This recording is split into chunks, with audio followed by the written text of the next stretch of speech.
अस्सलामु अलैकुम वरहमतुल्लाहि वबरकातुहू। इन्नल हम्दुलिल्लाह नहमदुहु व नस्तईनुहु व नस्तगफिरुहु व नऊज़ु बिल्लाहि मिन शुरूरि अनफुसिना व मिन सय्यिआति अमालिना मन यहदिहिल्लाहु फला मुदिल्ल लहु व मन युद्लिल फला हादिय लहु व अशहदु अन ला इलाहा इल्लल्लाहु वहदहु ला शरीका लहु व अशहदु अन्न मुहम्मदन अब्दुहु व रसूलुहु सल्लल्लाहु तआला अलैहि व अला आलिहि व सहबिहि व सल्लम तस्लीमन कसीरा। अम्मा बाद फ़अऊज़ु बिल्लाहि मिनश शैतानिर रजीम वअब्दुल्लाह वला तुशरिकू बिही शैअन व क़ाल अल मुअल्लिफ़ रहमहुल्लाहु तआला व अअज़मु मा अमरल्लाहु बिही अत-तौहीद व हुवा इफ़रादुल्लाहि बिल इबादह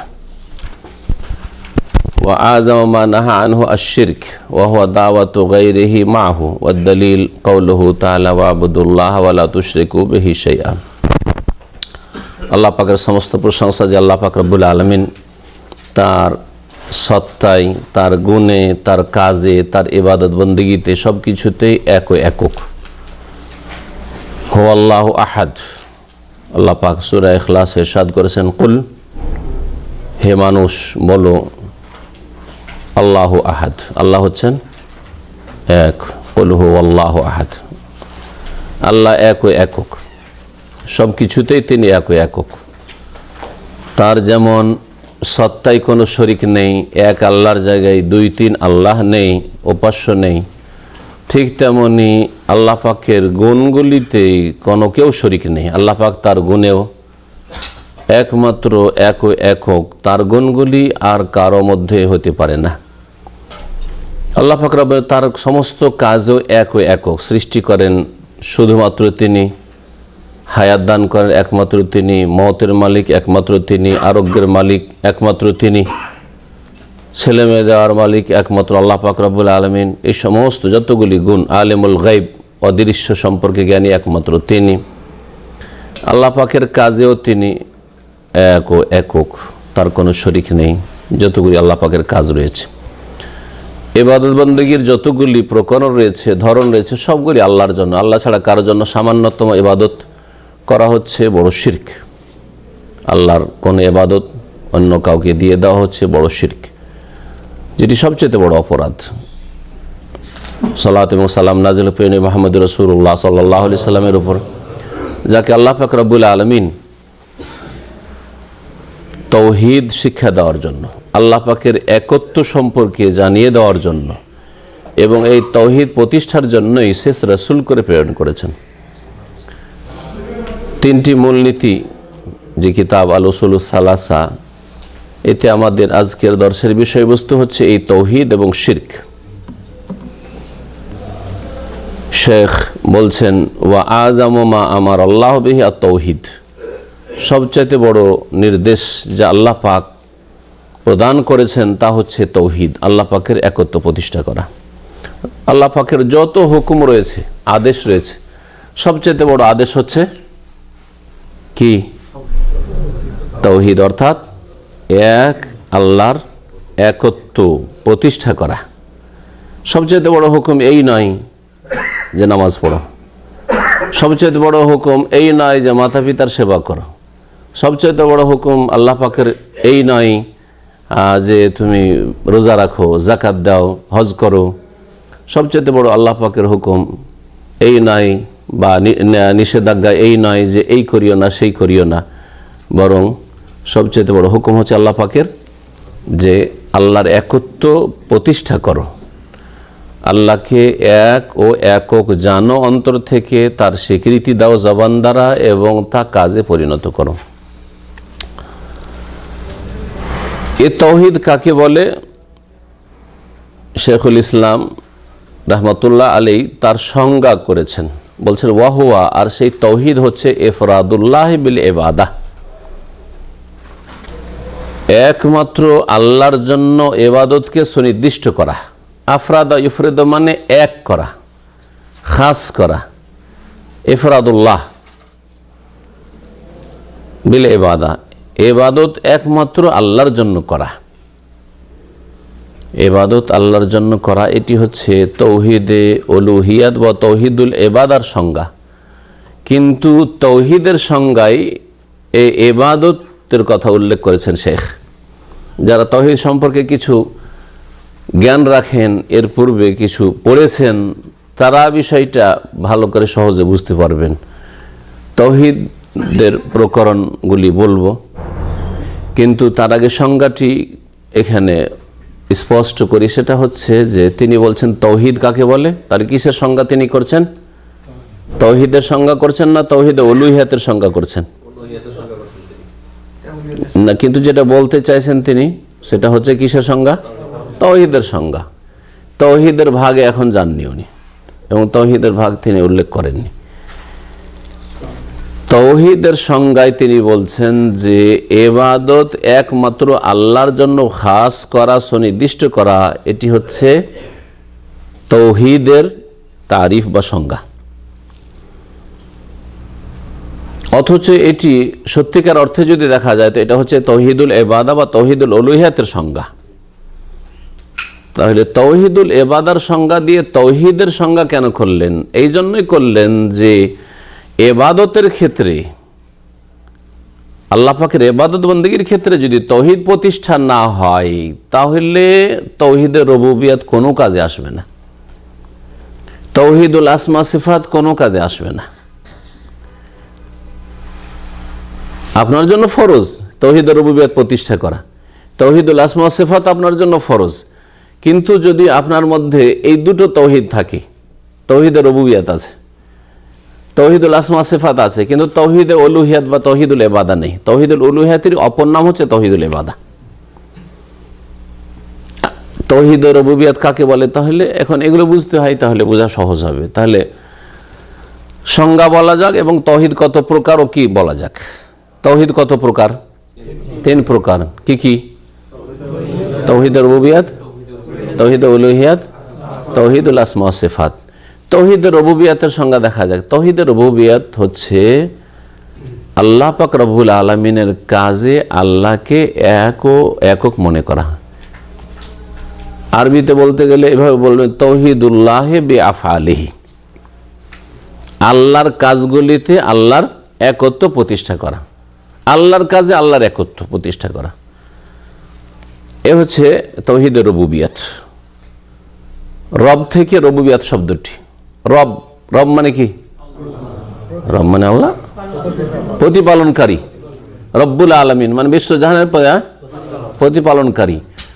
তো প্রতিপালন করা এটা আল্লাহর কাজ, তিনি প্রতিপালন করেন, আর কেউ তাতে শরীক নেই। তো আল্লাহ পাকের কাজের ক্ষেত্রে তাওহীদ যেহেতু প্রতিষ্ঠা করা, এই জন্য ওইটার নাম রাখা হয়েছে কি? তাওহীদে রুবুবিয়ত। তাওহীদুল আসমা সিফাত এর সংজ্ঞা কি? কে বলবে? আল্লাহর নাম এবং গুণাবলীর ক্ষেত্রে আল্লাহকে একক মনে করা বা আল্লাহর একত্ব প্রতিষ্ঠা করা। অন্য ভাষা দিয়ে বলতে গেলে কোরআনে কারীমে অথবা রাসূলুল্লাহ সাল্লাল্লাহু আলাইহি হাদিসে যে আল্লাহর নামগুলি এসেছে এবং যে গুণগুলি এসেছে সেগুলিকে আল্লাহর জন্য সুনির্দিষ্ট করা, তাতে কোনো রকমের বিকৃতি না ঘটানো, অস্বীকৃতি নয়, অস্বীকার না করা, হ্যাঁ, তারপরে তার ধরন নির্ণয় না করা, তার সাদৃশ্যতা পোষণ না করা যে এটা কার মতো, কেমন ইত্যাদি, এরকম কিছু না করা। এ হচ্ছে আল্লাহ পাকের নাম গুণাবলীর ক্ষেত্রে তাওহীদ। এই দুটো তাওহীদ আছে ধরেন, এখন আসল বিষয়টা বুঝতে পারবেন। দুটো তাওহীদ আছে মানে আল্লাহর কাজগুলিতে আপনি আল্লাহর সাথে কাউকে শরীক করেন না। আল্লাহ সৃষ্টি করেন, হ্যাঁ, আল্লাহ হায়াত দান করেন, আল্লাহ মদ দান করেন, আল্লাহ রোগ ভালো করেন, আল্লাহ ছেলে মেয়ে দান করেন, এগুলি আল্লাহর কাজ কিনা? এটা আপনার ঠিক আছে। আর আল্লাহর নাম গুণাবলীগুলি কোরআন হাদিসে যেগুলো আছে ওগুলোও মানি, আমি ওহীতে যা আছে মানি। কিন্তু ইবাদত বন্দেগীর ক্ষেত্রে কিছু ইবাদত আপনি আল্লাহ ছাড়া অন্যকে দিয়ে দেন, তাহলে মুসলিম হওয়া যাবে? মুসলিম হওয়া যাবে না। যেমন আপনি দোয়া, কিছু দোয়া আল্লাহর কাছে করেন আর কিছু দোয়া আহ্বান ওলিকে ডাকেন, খাজা বাবাকে ডাকেন, জিলানিকে ডাকেন, ইয়া গৌস, গৌসুল আজম বলেন, অথবা গরিব নওয়াজ বলেন, হ্যাঁ, অথবা ধরেন মান্নত করার ক্ষেত্রে আল্লাহর জন্য মান্নত করেন যে আমি মসজিদে আমার এই রোগটা ভালো হলে মসজিদে দান করব আর মাজারে দান করব। বাকি তৌহিদ রুবুবিয়ত ঠিক আছে, আসমা সিফাত ঠিক আছে, আপনি মুসলিম হইতে পারবেন? আপনার এই দুই রকমের তৌহিদ থাকা আপনাকে মুসলিম বানাতেও পারল না, আর আপনাকে জান্নাতে নিয়ে যেতে পারল না। কারণ এই তৌহিদগুলি, তৌহিদের রুবুবিয়াত, তৌহিদুল আসমা সিফাত মক্কার মুশরিকদের মধ্যে ছিল। রুবুবিয়াত আল্লাহর কাজে তারা শরীক করতো না, তারা এই কথা বলতো না যে আমাদের দেবদেবী লাত উজ্জা মানাত এগুলো সৃষ্টিকর্তা, হ্যাঁ এরা খেতে দেয়, এরা হায়াত মতের মালিক, এরা রোগ ভালো করে, এসব কখনো মনে করতো না। আসমান জমিনকে সৃষ্টি করেছে, ওদেরকে জিজ্ঞাসা করা হইলে এটা আপনার জবাব না, মক্কার মুশরিকরা বলতো লায়াকুলুন্নাল্লাহ, অবশ্যই অবশ্যই তারা বলতো কি যে আল্লাহ, এসব আল্লাহ করে। কিন্তু তারপরেও তারাকে আল্লাহ কি বলেছেন? কাফেরুন, কুল ইয়া আইয়ুহাল কাফেরুন। তারাকে আল্লাহ পাক মুশরিকুন বলেছেন, ইন্নামাল মুশরিকুন নাজাস, এই মুশরিকগুলি নাপাক, সুতরাং এরা যেন আগামী বছর পরে আর মক্কার আশেপাশে না থাকে কেউ। এদের জন্য আল্লাহ রসুল পাঠিয়েছেন, হ্যাঁ এদের বিরুদ্ধে বদর ওহদ হয়েছে, জেহাদ হয়েছে। তাহলে শুধু তৌহিদের রুবুবিয়াত আর আসমা সিফাত দিয়ে না নাজাত পাওয়া যাবে, না রক্তের সুরক্ষা হবে, হ্যাঁ না মুসলিম দুনিয়াতে হইতে পারবে, না আখেরাতে জাহান্নাম থেকে পরিত্রাণ পাবে, যতক্ষণ পর্যন্ত তৌহিদুল ইবাদা না হবে। আর যত নবী রসুলকে আল্লাহ পাক পাঠিয়েছেন, আর একটা দিক মনে রাখেন, যত নবী রসুল আল্লাহ পাঠিয়েছেন কিসের দাওয়াত নিয়ে পাঠিয়েছেন? তৌহিদে উলুহিয়াতের, তৌহিদুল ইবাদার দাওয়াত নিয়ে পাঠিয়েছেন। কারণ রোগ এখানেই ছিল, সমস্ত জাতি সৃষ্টিকর্তা ওপরওয়ালাকে মনে করত। হিন্দুরাও বলে ওপরওয়ালা, কিন্তু দেবদেবীর পূজা করে, ঠিক না? ওইরকম মক্কার মুশরিকরা, নূহ আলাইহিস সালামের জাতির মুশরিকরা, আর ইব্রাহিম আলাইহিস সালামের জাতির মুশরিকরা, আর যত জাতির মুশরিকরা ছিল, সকলে আল্লাহর কাজগুলিকে মানত যে আল্লাহ এই কাজগুলি করেন, কিন্তু ইবাদত বন্দেগীর কিছু তারা তাদের দেবদেবীকে দিয়ে দিত। সুতরাং তাদেরকে আল্লাহ পাক কাফের মুশরিক বলেছেন, আর যুগে যুগে নবী রসুল তাদের হেদায়েতের জন্য পাঠিয়েছেন। এই জন্য যেহেতু ইবাদতের তৌহিদ ছাড়া, এই তৌহিদ আল্লাহর কাছে দুনিয়াতেও গ্রহণযোগ্য না, আর আখেরাতেও নাজাত দানকারী নয়, সেই জন্য তৌহিদের সংজ্ঞা তৌহিদুল ইবাদা দিয়ে করেছেন কে? শেখুল ইসলাম মুহাম্মদ আব্দুল্লাহ রহমতুল্লাহ আলাইহি। দুটো তৌহিদের সংজ্ঞা করলাম, বাকি থেকেছে কি তৌহিদুল উলুহিয়াত। হ্যাঁ তৌহিদুল উলুহিয়া মানে তৌহিদুল ইবাদা বললাম। তৌহিদুল উলুহিয়াত বা তৌহিদুল ইবাদার সংজ্ঞা হচ্ছে বান্দার কাজে, হ্যাঁ আল্লাহ পাকের একত্ব, তৌহিদ প্রতিষ্ঠা করা। আপনার কাজগুলি যেগুলি আল্লাহর সন্তুষ্টির জন্য, পরকালের মুক্তির জন্য দিন হিসাবে করেছেন, সেগুলি একমাত্র কার জন্য খাস করা? এক আল্লাহর জন্য। রুকু করছেন আল্লাহ নৈকট্য লাভের জন্য, সিজদা করছেন আল্লাহ নৈকট্য লাভের জন্য, দোয়া করছেন আল্লাহ নৈকট্য লাভের জন্য, তাই না? নাজাতের জন্য, মুক্তির জন্য, আল্লাহ সন্তুষ্টির জন্য। এই কাজগুলি একমাত্র কার জন্য করতে হবে? আল্লাহর জন্য। জবাই করছেন, হ্যাঁ আল্লাহর জন্য, আল্লাহ নৈকট্য লাভের জন্য। সুতরাং এটা পীর ওলি মুর্শিদ বাবার নামে জবাই, হ্যাঁ বাবা এই দিবে সেই দিবে, এসব যদি থাকে তো মুসলিম হতে পারে নাই। তো এই ছিল তৌহিদের তিনটি প্রকরণ, আর তারপরে সেগুলির সংজ্ঞা। আল্লাহ রাব্বুল আলামিন তৌহিদের রুবুবিয়াত মানে আল্লাহর কাজে আল্লাহ এক ও একক, আল্লাহর কাজ একমাত্র তিনি করেন। এর দলিল কোরআনে কারিমে অনেক রয়েছে। আল্লাহ পাকের কাজের ক্ষেত্রে যে আয়াতগুলি রয়েছে সবগুলি আয়াত পড়েন, এই কাজগুলি আল্লাহর, একটু গভীরভাবে চিন্তা করেন, তাহলে নিজেই দলিল আপনি কোরআন থেকে বের করতে পারবেন। যেমন সূরা জুমারে আল্লাহ পাক ইরশাদ করেছেন, আল্লাহু খালিকু কুল্লি শাই, আল্লাহ প্রত্যেক বস্তু সৃষ্টিকর্তা। আয়াত নম্বর 62। আল্লাহ পাক আরো ইরশাদ করেছেন, হাল মিন খালিকিন গায়রুল্লাহ ইয়ারযুকুকুম মিনাস সামাই ওয়াল আরদ, আল্লাহ ছাড়া কি কোনো সৃষ্টিকর্তা আর রয়েছে? আল্লাহ ছাড়া কোনো সৃষ্টিকর্তা তাহলে নেই। তাহলে সৃষ্টি করা একমাত্র আল্লাহর কাজ। একটা আল্লাহর কাজ জানলাম তাওহীদের ক্ষেত্রে। আর ইয়ারযুকুকুম মিনাস সামাই ওয়াল আরদ, যে আল্লাহ ছাড়াও কেউ আকাশ এবং জমিন থেকে রিজিক দিয়ে থাকে, তো রিজিক দেওয়াটাও কার কাজ? একমাত্র আল্লাহর কাজ। সুতরাং কেউ যদি মনে করে যে মাজারে চাদর চড়াইলে রুজিতে বরকত হয়, হ্যাঁ বাবার দানে আমার বরকত হয়েছে, বাবার দরগাহে গেছিলাম তো এই ছেলেটা হয়েছে, আমরা স্বামী স্ত্রী গেছিলাম, এগুলো হচ্ছে কি বড় শিরক। লা ইলাহা ইল্লাহু, তিনি ছাড়া কোনো সত্য মাবুদ নেই। আর কোরআনের তৌহিদ সম্পর্কিত আয়াতগুলিতে আল্লাহ পাক প্রথম তৌহিদে রুবুবিয়তের কথা উল্লেখ করেছেন, আর সেটাকে দলিল হিসাবে তৌহিদে উলুহিয়াতে পেশ করেছেন। যে আল্লাহ যখন সৃষ্টি করলেন, আল্লাহ যখন রিজিক দান করেন, তো ইবাদত কার জন্য করবে? একমাত্র আল্লাহর জন্য। লা ইলাহা ইল্লাহু, তো লা ইলাহা ইল্লাহুতে তৌহিদে উলুহিয়াত ইবাদত রয়েছে। আর হাল মিন খালিকিন গায়রুল্লাহ ইয়ারযুকুকুম মিনাস সামায়ে, এতে রয়েছে তৌহিদে রুবুবিয়ত। সূরা ফাতির আয়াত নম্বর 3। এইরকমই সার্বভৌমত্ব, রাজত্ব, মালিকানা, এটা একমাত্র আল্লাহর। তাবারাকাল্লাযী বিয়াদিহিল মুলক। জি, এই বিয়াদিহিল মুলকতে যেমন তৌহিদে রুবুবিয়ত রয়েছে, যে মালিকানা একমাত্র কার? সার্বিক মালিকানা, সব কিছুর মালিকানা কার? আল্লাহর। ছোটোখাটো মালিক আছে এগুলো, এই মালিকগুলো এক তো টেম্পোরারি, কয়েকদিনের মালিক, কিছু দিনের মালিক, আর তারপরে সামান্য কিছুর মালিক, বেশি কিছুর মালিক না, তাই না? আর দ্বিতীয় কি পাওয়া যায়? তৌহিদুল আসমা সিফাতও পাওয়া যায়। আল্লাহ পাকের একটি গুণ যে আল্লাহর হাত রয়েছে, বিয়াদিহি, ইয়াদুন মানে হাত, আল্লাহর হাত রয়েছে। কিন্তু যেমন সংজ্ঞায় বললাম যে আল্লাহর হাতকে অস্বীকারও করবেন না, ওর বিকৃতি ঘটাবেন না, যে হাত মানে কুদরতি হাত, এটা হচ্ছে গুমরাহি। অস্বীকার করাও গুমরাহি, নেই আল্লাহর কিছু, আপনার আছে আল্লাহর নেই, হ্যাঁ, এই গুমরাহি। তারপরে কারোর সাথে তুলনা করবেন না, তামসিল বা তাশবিহ, তুলনা করবেন আল্লাহর হাত হ্যাঁ কার মতো, মানুষের মতো না, সেটাও গুমরাহি। আর তার ধরন নির্ণয় করবেন না, হ্যাঁ, বা জিজ্ঞেস করবেন যে আল্লাহর হাত কেমন, কেফ, ওটাও না। তবে স্বীকার করতে হবে যে আল্লাহ কোরআনে বলেছেন, হ্যাঁ বলেছেন, হ্যাঁ, বোঝা গেছে। যেটা না বলেছেন না, যেমন আল্লাহ পাককে তন্দ্রা স্পর্শ করেন, লা তাখুযুহু সিনাতুন, আর ঘুমও স্পর্শ করেন না, আল্লাহ না করেছেন, আপনি না বলবেন। আল্লাহ ঘুমান না আর আল্লাহ ঝিমান না, বোঝা গেছে। আল্লাহ যেটা হ্যাঁ বলেছেন ওটাকে হ্যাঁ বলতে আপনাকে। এগুলি হচ্ছে তৌহিদুল আসমা সিফাতের অন্তর্ভুক্ত। এইরকমই আল্লাহ পাক সূরা আরাফের আয়াত নম্বর 54 ইরশাদ করেন, আলা লাহুল খালকু ওয়াল আমরু। শোনো, আল্লাহ বলছেন লাহুল খালকু, সৃষ্টি তার, মানে কে সৃষ্টি করেন? আল্লাহ।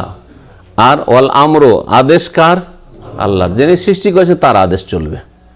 আল্লাহ সৃষ্টি করেছেন, আর আদেশ, আইন, বিধান, হ্যাঁ, আপনার জীবনে, আপনার পরিবারে, আপনার সমাজে, আপনার দেশে, আপনার আদালতে মানুষের তৈরি করা আইন চলবে, এটা চলবে না। আপনি খেয়াল খুশি চলবেন, ইচ্ছা হলো মনে হইল নামাজ পড়লাম, না হলে পড়লাম, এটা চলবে না। আল আমর, আল্লাহর হুকুম হচ্ছে 5 ওয়াক্ত নামাজ পড়া, ওইটা চলবে। যখন সৃষ্টি করেছেন তিনি, তখন আল আমর, নির্দেশ কার চলবে? আল্লাহর। হ্যাঁ, না আপনার স্ত্রীর হুকুম চলবে? স্ত্রীর হুকুম চলে না।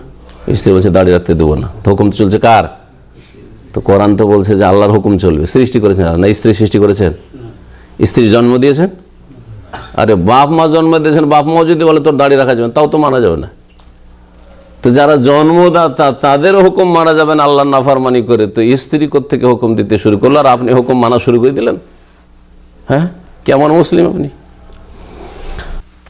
তাহলে এই তৌহিদের যে 3টি প্রকরণ ছিল বললাম, তৌহিদে উলুহিয়াত ইবাদত, তৌহিদুল ইবাদত দলিল কোরআনে কারীমে বহু রয়েছে। সূরা ফাতিহা পড়েন, সূরা ফাতিহাতে সবগুলি তৌহিদ রয়েছে। আলহামদুলিল্লাহ, তাই না? তারপরে রব্বিল আলামিন, রব্বুল আলামিন, বিশ্বজাহানের প্রতিপালনকারী, রুবুবিয়ত রয়েছে। তারপরে আল্লাহ পাকের তাফসীরকাররা বলেছেন, শেখ সালেহ ফৌজান বলছেন যে যখন আল্লাহ পাকের হামদ, গুণগান, তো গুণগান কিসের উপর হয়? গুণের উপর হয়। গুণের উপর গুণগান হয়। তাহলে আল্লাহ পাকে যখন প্রশংসা করছেন, তার আল্লাহ এতে তাওহীদুল আসমা সিফাত রয়েছে।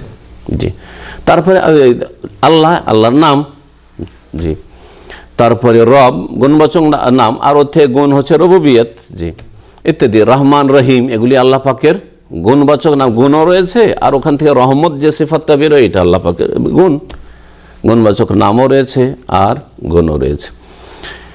ইয়াকা না'বুদু ওয়া ইয়াকা নাস্তাইন, এতে কি রয়েছে? এ আল্লাহ, একমাত্র তোমারই ইবাদত করি, একমাত্র তোমার ইবাদত, আর কারো করি না। তাওহীদে উলুহিয়াত ইবাদত খাস করি একমাত্র তোমার জন্য, তোমার কাছে একমাত্র সাহায্য চাই। সাহায্য চাওয়া হচ্ছে ইবাদত, আর দোয়া হল ইবাদত, দোয়া হচ্ছে ইবাদত, সাহায্য চাওয়া হচ্ছে ইবাদত। সুতরাং একমাত্র তোমার কাছেই সাহায্য চাই। অসাধারণ ক্ষেত্রে আল্লাহ ছাড়া কেউ যদি অন্য কারো কাছে সাহায্য চাই, তাহলে সেটা বড় শিরক। আপনি যদি এখান থেকে সাহায্য চান, হ্যাঁ, যে আমি অসুস্থ হয়ে পড়েছি, সুতরাং আপনার মাকে ডাকেন, আপনার বাপকে ডাকেন, এখান থেকে চিৎকার করে যে আমাকে উদ্ধার করো, চলবে? আমাকে হাসপাতালে নিয়ে চলো, হাসপাতালে নিয়ে যেতে পারবে না? পারবে না? এখানে থাকলে পারতো না? এখানে থাকলে পারতো, কিন্তু আপনি দূর থেকে ডাক দিচ্ছেন, অসাধারণ। এটাই যদি জায়েজ না হয়, অথচ জীবিত তারা, হ্যাঁ, জীবিত তারা, তাহলে মৃত ওই কবরের কাছে গিয়ে ধর্ণা দেওয়ার চাওয়া কত বড়, কত বড় যেটাকে বলবেন যে জেহালত, অজ্ঞতা এবং আল্লাহ থেকে দূরে সরে যাওয়া। তাওহীদুল আসমা সিফাত সম্পর্কে আলোচনা হলো। এগুলো সম্পর্কে আর বেশি না বাড়িয়ে, সমস্ত আম্বিয়া রসুলগণকে আল্লাহ পাক এই ইবাদতের তৌহিদের দাওয়াত দেওয়ার জন্য পাঠিয়েছেন, কারণ এখানেই রোগ ছিল, এখানে আসল রোগ ছিল।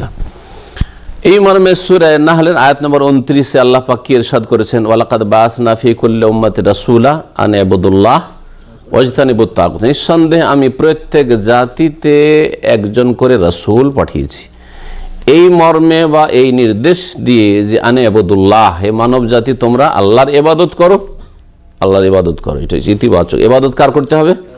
একমাত্র আল্লাহর। ওয়াজতানিবুত তাগুত, আর আল্লাহ ছাড়া অন্যের ইবাদত থেকে বেঁচে থাকো। আল্লাহ ছাড়া অন্যের ইবাদতই হচ্ছে তাগুতের ইবাদত করা। তো আল্লাহ ছাড়া অন্যের ইবাদত থেকে বেঁচে থাকো, এটা হচ্ছে নেতিবাচক না। এক আল্লাহর ইবাদত করো আর অন্য কারো ইবাদত করিও না। লা ইলাহা ইল্লাল্লাহতে যে কথাটি রয়েছে, ওই কথাটি রয়েছে আন ইবুদুল্লাহ ওয়াজতানিবুত তাগুত। আর এই আদেশটি কার জন্য ছিল? কার জন্য ছিল? কাকে আল্লাহ পাক পাঠিয়েছেন এই আদেশটি নিয়ে? সমস্ত নবী রসুলকে। তাহলে সমস্ত নবী রসুলগণের আসল কথাই ছিল এটি, ডিউটি ছিল এটি, মিশন ছিল এটি, এক আল্লাহর ইবাদত করো আর অন্য কারো ইবাদত করিও না।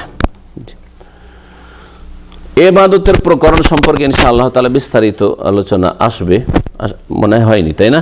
আসবে ইনশাআল্লাহ। সবচেয়ে বড় ফরজ কাজ কি তাহলে?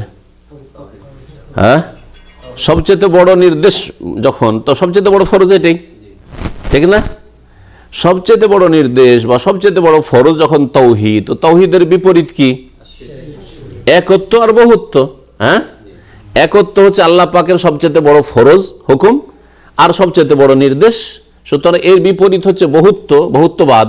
হ্যাঁ, বহু উপাসনা, বহুর উপাসনা করা, একাধিকের আল্লাহ ছাড়া অন্যের উপাসনা করা, দুই হোক বা তার বেশি হোক, এটা হচ্ছে শিরক। আরবিতে কি বলে এটাকে?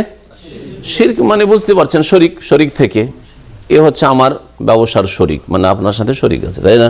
তো আল্লাহর সাথে কোনো কিছুতে শরিক করা, আল্লাহর সত্তায় শরিক করা, আল্লাহর গুণে শরিক করা, আল্লাহর কাজে শরিক করা, অথবা আল্লাহ পাকের ইবাদত বন্দেগীতে শরিক করা, যে কোনো রকমের শরিক করা হচ্ছে সবচাইতে বড় অপরাধ এবং সবচাইতে বড় আল্লাহ পাকের নিষিদ্ধ কাজ। আল্লাহ বহু অন্যায় কাজ থেকে নিষেধ করেছেন, কিন্তু সবচেয়ে বড় যেটি আল্লাহ পাকের নিষিদ্ধ কাজ, সেটা হচ্ছে শিরক। এটা হচ্ছে ইসলাম। শেখ সালেহ ফৌজান হাফেজাহুল্লাহ এই কিতাবটির ভাষ্য করতে গিয়ে বলছেন যে আজকাল অনেকে গুরুত্ব দেয় দেশ থেকে, হ্যাঁ, সুদ মিটাতে হবে, হ্যাঁ, ঘুষ দূর করতে হবে, বেশ্যাখানাকে নিশ্চিহ্ন করতে হবে। অবশ্যই এগুলো করতে হবে, কিন্তু এগুলি আলোচনা করে শুধু। তাদের কাছে অপরাধ, তাদের নজরে অপরাধ হচ্ছে সুদ, ঘুষ, বেশ্যাখানা, মদের দোকান, মদের লাইসেন্স বাতিল করতে হবে। কিন্তু কখনো তাদের কাছে মুখে এটা শুনলেন না যে মাজারগুলি ভেঙে খান খান করে দিতে হবে, এই বক্তব্য শুনতে পেলেন না। তাহলে বোঝা গেল যে তাদের রাস্তায় ভুল আছে, এটা নবীর রাস্তায় নেই, তারা নবীর রাস্তায় নেই। তারা নবী করিম সাল্লাল্লাহু আলাইহি ওয়াসাল্লামের রাস্তায় প্রথম এক আল্লাহর ইবাদত প্রতিষ্ঠা করতে হবে। জি, এক আল্লাহর ইবাদত প্রতিষ্ঠা করতে হবে, আর এক আল্লাহর ইবাদত বিরোধী যতগুলি আস্তানা আছে সবগুলিকে নিশ্চিহ্ন করতে হবে, সবগুলিকে নিশ্চিহ্ন করতে। এটা হচ্ছে প্রথম ফরজ কাজ। আর তারপরে তখন অন্য অন্য অপরাধ রয়েছে। সূরা ফুরকানে আল্লাহ পাক রব্বুল আলামিন 3টি গুনাহের কথা একটি আয়াতে উল্লেখ করেছেন। কি কি গুনাহগুলি রয়েছে জানা আছে? বলেন। হ্যাঁ, ওয়াল্লাযীনা লা ইয়াদউনা মা আল্লাহি ইলাহান আখার ওয়া লা ইয়াকতুলুনা আন-নাফসা আল্লাতী হারামাল্লাহু ইল্লা বিল হক ওয়া লা ইয়াজনুন।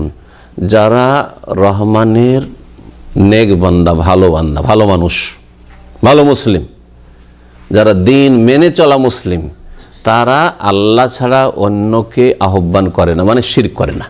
প্রথম আল্লাহ শুরু করেছেন কি দিয়ে? শিরক দিয়ে শুরু করেছেন। খবরদার, শিরক থেকে বেঁচে থাকে। এরা হচ্ছে আল্লাহর বান্দা, এরা আল্লাহর বান্দা। তারপরে ওয়ালা ইয়াকতুলুনা নাফস, আর এমন কোন ব্যক্তিকে হত্যা করেন না যাকে হত্যা করা আল্লাহ পাক হারাম করেছেন। ওয়ালা ইয়াজনুন, আর তারা জেনাও করে না। তাহলে আল্লাহ জেনা থেকে শুরু করেননি, মদ থেকে শুরু করেননি, জুয়া থেকে শুরু করেননি, হ্যাঁ, ঘুষ থেকে শুরু করেননি, সুদ থেকে শুরু করেননি। সুদই ব্যাংক রাখা যাবে না, কথা ভালো, কিন্তু তার আগে ওই লোকের জবান দিয়ে শিরক রাখা যাবে না, কথা বের হচ্ছে কিনা এটা দেখার বিষয়। যদি না শিরক সম্পর্কে, না শিরক সম্পর্কে কিছু বলছে, হয়তো অনেক সময় মাজার একটু সমালোচনা করে দিল, কিন্তু মাজারকে নিশ্চিহ্ন করতে নবী করিম সাল্লাল্লাহু আলাইহি ওয়াসাল্লাম হুকুম দিয়েছেন যে কোনো উঁচা কবর থাকবে না, ইল্লা সাওয়াইতাহু, সমতল করে দাও একবারে, যেন চেনা না যায় যে এখানে করে কোনো বিশেষ ব্যক্তির কবর আছে। মাজারে হাজার হাজার লাখ লাখ লোক গিয়ে ওরস করছে, মেলা করছে, কখনো তো এর বিরুদ্ধে, হ্যাঁ, এর বিরুদ্ধে স্লোগান দেওয়া হয় না। কিন্তু ইসলামের নামে রাজনীতি করতে গিয়ে দেশ থেকে আমাদেরকে যদি আপনারা প্রতিনিধি করে পাঠান, তাহলে আমরা এখানে মদের লাইসেন্স ক্যান্সেল করব, আমরা বেশ্যাখানাকে নিশ্চিহ্ন করব, হ্যাঁ, ইত্যাদি ইত্যাদি। এসব সরকার বেশ্যাখানা লাইসেন্স দিচ্ছে, মদের লাইসেন্স দিচ্ছে, আর ওই সব সরকার হচ্ছে তো বড় অপরাধ যেটা শিরক দেশে হচ্ছে আর চুপ আছে, ওইটা কেন বলেন না? তার মানে ওইটা আপনাদের মাথার ব্যথা নাই, ভুল ইসলামে আছেন। তাহলে ইসলামের নামে হয়তো রাজনীতি করছেন, কিন্তু ভুল ইসলামে আছেন। আপনাদের কাছে শিরকটা না, ওইটা অজ্ঞতার কারণে। ওদের সাথে কথা বলে দেখেছি, বলছে এটা অজ্ঞতার কারণে করছে। অজ্ঞতার কারণে শুধু শিরক করে, আর অজ্ঞতার কারণে মদ খায় না। হ্যাঁ, সমস্ত পাপ অজ্ঞতার কারণে করে, সমস্ত পাপই অজ্ঞতার কারণে করে। শিরকের ক্ষেত্রে অজ্ঞ বলে আপনি হালকা করে দিলেন, অথচ শিরক সবচেয়ে বড় অপরাধ। তাই লেখক বলছেন ওয়া আযামু মা নাহাল্লাহু আনহু আশ-শিরক, সবচেয়ে বড় অপরাধ যা হতে আল্লাহ পাক বারণ করেছেন, নিষেধ করেছেন, তা হচ্ছে আশ-শিরক, আল্লাহর সাথে শরীক করা। শিরক কাকে বলে? শিরকের সংজ্ঞা শেখের ভাষায় শুনেন। তিনি বলছেন ওয়া হুয়া দাওয়াতু গায়রিহি মাহু। শিরক আল্লাহ পাকের জাতে, সত্তাতে হইতে পারে, আল্লাহ পাকের সিফাতে, গুণেও হইতে পারে, আল্লাহ পাকের রুবুবিয়তে, কাজেও হইতে পারে, কিন্তু এগুলি উল্লেখ করেননি। তিনি ইবাদতের একটি বিশেষ ধরনের কথা উল্লেখ করেছেন বা প্রকরণের কথা, সেটা হচ্ছে দোয়া। কারণ অধিকাংশ মুশরিকরা যুগে যুগে আল্লাহর সাথে যারা শিরক করেছে, তারা কি করেছে? আল্লাহ ছাড়া অন্যকে আহ্বান করেছে। আল্লাহকে না ডেকে হরে রাম হরে কৃষ্ণ করেছে, আল্লাহকে না ডেকে লাত উজ্জা মানাতকে ডেকেছে, আল্লাহকে না ডেকে আল্লাহর সাথে তারা ইয়াগুস ইয়াউক নাসর, যেমন নূহ আলাইহিস সালামের জাতিরা, ওদেরকে ডেকেছে। আল্লাহর সাথে গৌসুল আজম বলে জিলানিকে ডেকেছে, আল্লাহর সাথে গরিব নওয়াজ বলে চিশতিকে ডেকেছে। জি, এই জন্য বিষয়বস্তু হচ্ছে শিরক, আর শিরক হচ্ছে ব্যাপক। যে কোনো ক্ষেত্রে শিরক হতে পারে, যেগুলি বললাম, আল্লাহর জাতে হইতে পারে, সিফাতে হইতে পারে, কাজেও হইতে পারে, আর ইবাদত হইতে পারে। কিন্তু ইবাদতের ক্ষেত্রটি বিশেষ করে উল্লেখ করেছেন, কারণ আসল রোগ রয়েছে মানব জাতির মধ্যে, যারা মুশরিক তাদের মধ্যে কি? ইবাদতে শিরক করা, ইবাদতে শিরক করা। মক্কার মুশরিকদের যে শিরক ছিল সেটা হচ্ছে ইবাদতে শিরক, ইবাদতে শিরক। আজকালকার যারা শিরক করে তারা ইবাদতেও শিরক করে, এমনকি আল্লাহর কাজেও শিরক করে। মক্কার মুশরিকদের চাইতে কাশফুস শুবহাত, যে সংশয় নিরসন বলে যে বইটি, কিতাবটি আছে, শেখ মোহাম্মদ আব্দুর রহমতুল্লাহ তাতে বলেছেন যে আগের মুশরিকরা বর্তমান যুগের মুশরিকের চাইতে দুটো দিক দেখে ভালো উল্লেখ করেছেন। জানা আছে দুটো দিক? কে বলতে পারেন কি? তারা শুধু ইবাদতে শিরক করতো, রুবুবিয়তে শিরক করতো না, আল্লাহর কাজে শিরক করতো না। এক। দ্বিতীয়,